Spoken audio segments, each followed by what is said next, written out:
What's up, everybody? Welcome to this month's book club. This month we are reading The Power of Less by Leo Babauta, I think. You know, I have had this book. I realized the other day as I was reading it that it was written in 2009. So some of the stuff I was like, oh, it's a little dated, but there was a lot of really amazing basic stuff in there. Interestingly enough, I met Leo at the Good Life camp a couple of years ago, and I didn't know who he was. I didn't remember I had the book, and I don't even have a selfie, so that was kind of a bummer. But he was like a lovely man, and I loved his talk, and I loved everything he has to say.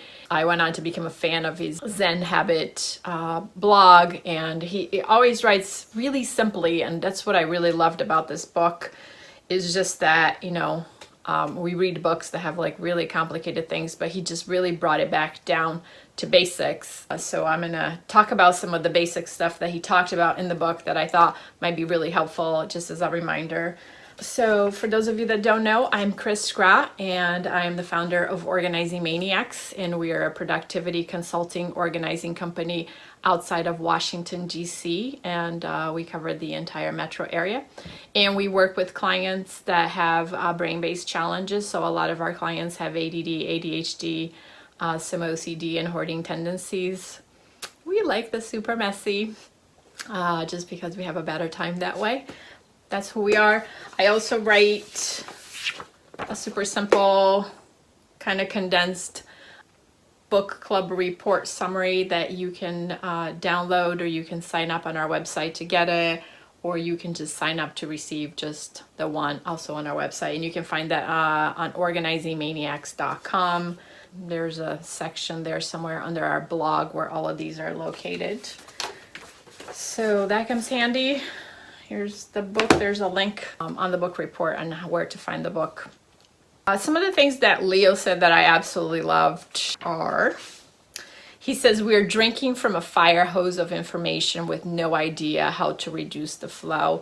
And I feel like lately, not that we didn't already know that, but we're so overconsumed with information. And I recently heard somebody say that we are the most informed society with the least amount of time to reflect on what we're learning. So we are just consuming more and more information without taking the time to discuss with somebody what we have learned or to reflect on the things that we have read. We're just in the consumption of that information, which, if we really think about it, is completely useless, right? Because there's no time for implementation. And my one really big takeaway from this book was just really about simplicity, and how simplifying anything doesn't have to be complicated. It doesn't even require a book. It doesn't even require reading the book. There was some really good information in the book, but the power of less is to literally just go around reducing whatever it is that you have too much of. One thing that I really, really loved about that book, which is also not anything that we haven't heard before, is just the power of the one thing, or the one goal, or the focus. He talked about that a lot, how he went on to really change his life one goal at a time, and he just was like hyper focused on that one goal. He started off by quitting smoking, and then he layered every 6 months to a year, he layered a new really big goal. And that resonated with me a lot, because I think about 4 years ago I was coughing constantly, and I went to see a lot of doctors and they couldn't figure out what to do. And then I went to see a specialist, and she just gave me 7 different pills to take every single day. And I did that for like an entire year. And then I went back thinking, I did stop coughing, but I went back there thinking like, oh, she's gonna take me off some of these drugs. And what basically she said was like, no, you're probably gonna be on these forever. And at the time I was really young, and I was like, no way, no way, no way. So I decided to do some research, and of course, the one thing that came up a lot was the way I was eating, and the answer was to change that. And, all of us that have tried to start anything that's completely different know that that is completely daunting. And people ask me all the time, like, how do you do that? And I was like, I focus on one thing at a time. And the first thing I gave up was drinking a Coke a day. I used to drink one regular Coke every single day. And so I gave that up, and then I added something else, and then I added another thing. And then, as I was like deleting and subtracting and replacing, my goals became easier, where now I don't eat dairy, I don't do caffeine, I exercise regularly, I spend a lot of time outside on my bike, hiking, I do a lot of active things, I eat way better than I have ever eaten before, I hardly eat anything, processed. So I think changing habits is really hard. And sometimes, I work with clients in the organizing world, and people think like, oh, I can just be organized like that, right? Why can't I be just organized just like that? And the truth is that just like breaking any habit that you may have that you may not be happy with, it takes time. So I loved that about the book. It was just really focused on, good habit developing, simplifying your life. There were some really great tools in there. The 7 steps to having less is basically setting limitations. We all know that. Like, we have way too much stuff in our lives, and we say yes to way too many things, but like, just be really diligent about what you're letting into your life by setting limitations, and that transpires into everything. Choose what's essential. I started asking myself that question when I was reading the book. I was like, that's a really hard question to answer sometimes. Like, I don't really even know that on a daily basis. I know what are some of my essential needs and the things that I really need. So it made me think about, just life overall. Step number 3 is simplifying. So it's eliminating the non-essential. And I think what he's saying is you need to know what's essential to eliminate what's not. If you're like in gray land and you don't know what's important to you, maybe you'll have a hard time eliminating what's not important. And that's why we're saying yes to way too many things that are just not useful to us. Use simple focus. And there's so much being written about multitasking and how awful that is for our brain. And he was just talking about that as well. Focus is your most important tool in becoming more effective. So that's the only way to go. Number 5 is creating new habits to make long-lasting improvements. And I think that we have learned to become much more focused on like the here and now and the short-term gains, which doesn't necessarily lead to long-term success. So, I know a ton of people succeeding in some of these, fad diets, and some other people not succeeding so much. But I also believe that there's something to be said about the fact that they're not eating balanced at all. And I wonder what the long-term impact of that is when they discover that, eating what they're eating is not good for them, because they have developed a habit that is not necessarily well balanced.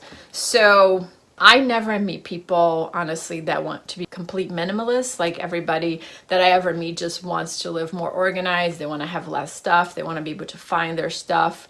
So, I think sometimes people say like, let's burn the house down and like get rid of everything I have, and I wouldn't have to worry about it. It's neither here nor there. It's finding a place in between that, really makes long-lasting habits and improvements in your life.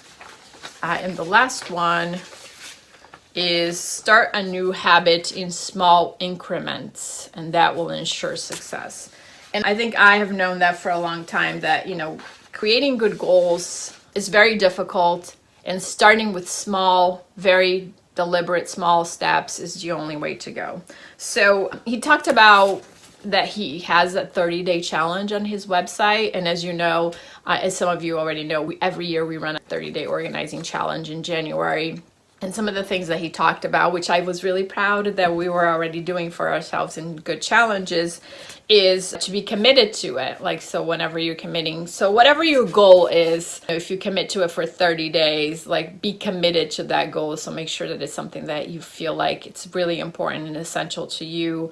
I have accountability. So the power of accountability is incredible. And, research shows that people that tell someone about their goal and write it down are 75% more likely to accomplish the goal than somebody that just wakes up and say, I'm going to organize my office.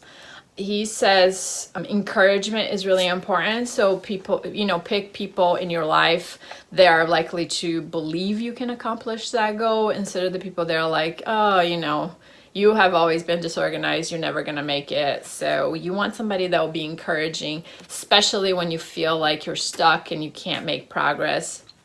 And then he said, find inspiration, whether it's somebody that you look up to that is organized, or whether it's something that you have believed that organization is going to help you accomplish. You know, I think what I see a lot in people's offices and work is that clutter really prevents them from following their passion or accomplishing their goals or growing their business or getting to the next level that they easily could if they weren't completely overwhelmed by all this stuff all over the place.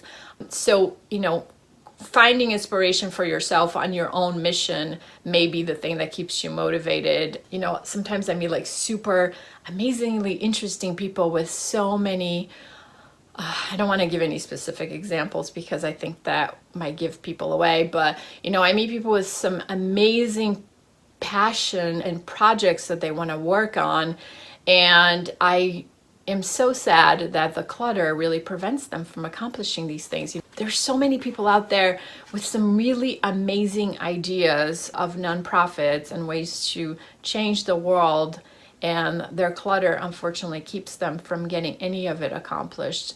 So I would challenge you to figure out what is your passion, and just really maybe create a vision board for yourself. You know, whether it's like to support women in microloans all over the world with the proceeds of your profits, or whether it's, you know, helping children, you know, build gardens, or whether it's, you know, helping homeless women find a place to live, or whether it's creating a nonprofit that helps women feed their kids, or I don't know. There are so many options that I see my clients with goals and dreams. Their clutter is holding them back. So what is that thing that inspires you? And how do you stay focused on that? So every day you're reminded that that is your inspiration, that's your goal, and that's the reason why you're trying to get more organized.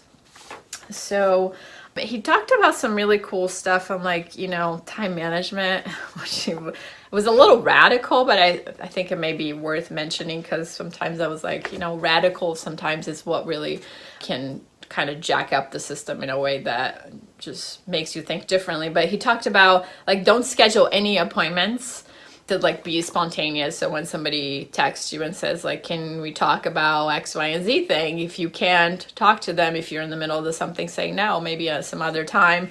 So I thought that was kind of really interesting. He talked about turning off notifications on your email, and I thought that was like a really difficult thing, but I don't know if there is like one item that you could turn your notifications off, maybe on your phone, maybe on your laptop, maybe on your desktop, maybe on some sort of, you know, maybe picking one device that you can live without the notifications, seeing if that helps you become a little bit more productive. That might be an interesting thing.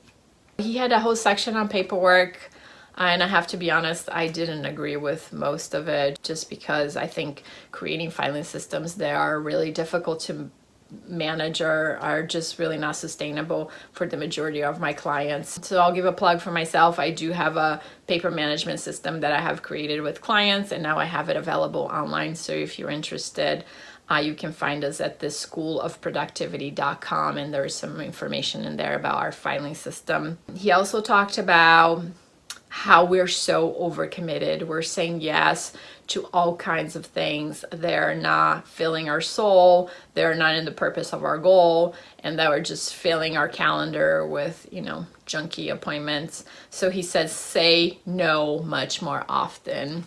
And I have to agree with that.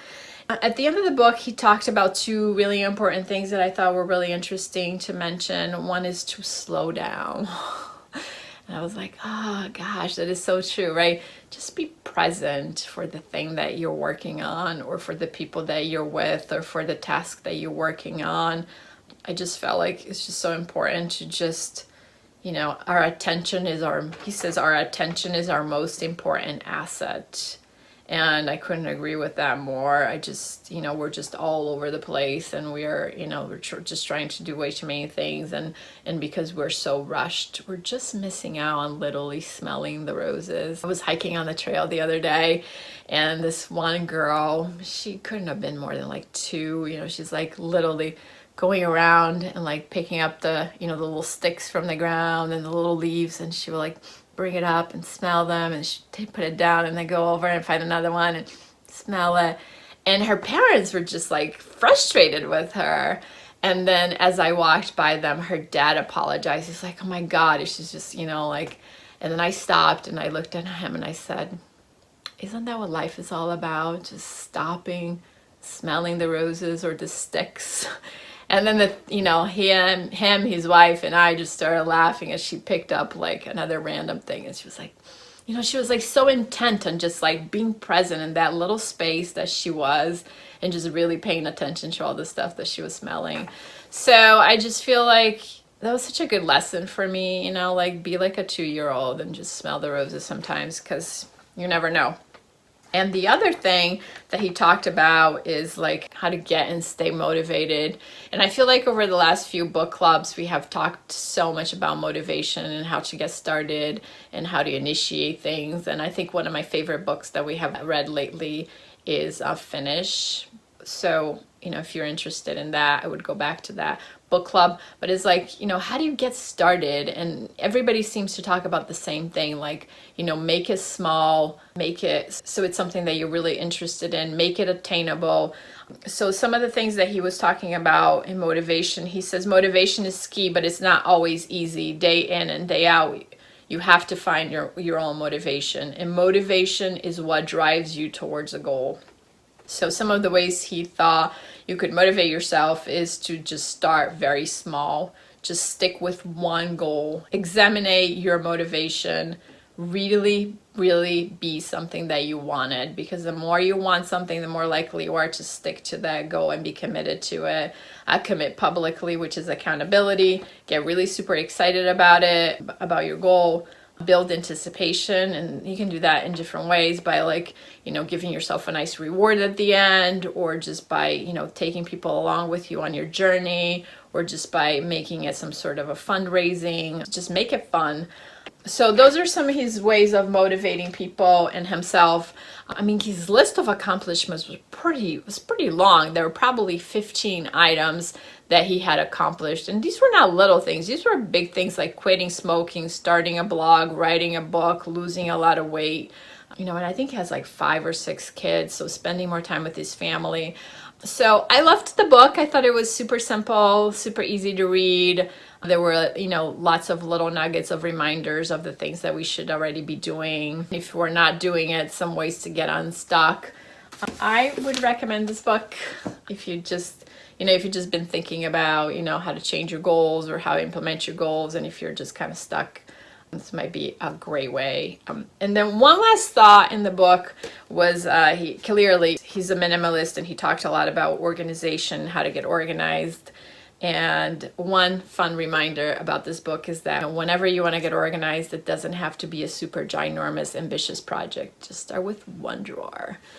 So I hope you learned something you didn't already know, and I'm going to challenge you that if your goal is to get organized, that maybe you start with one drawer today, whatever that drawer can be. I like sock drawers because there's always so much junk in there, and socks get lost and things don't get matched. So it'll make you feel better tomorrow when you can't find your socks. Anyway, I'm Chris Sgrott with Organizing Maniacs, and you can find us at organizingmaniacs.com. And I'll see you next month for the next book. Bye.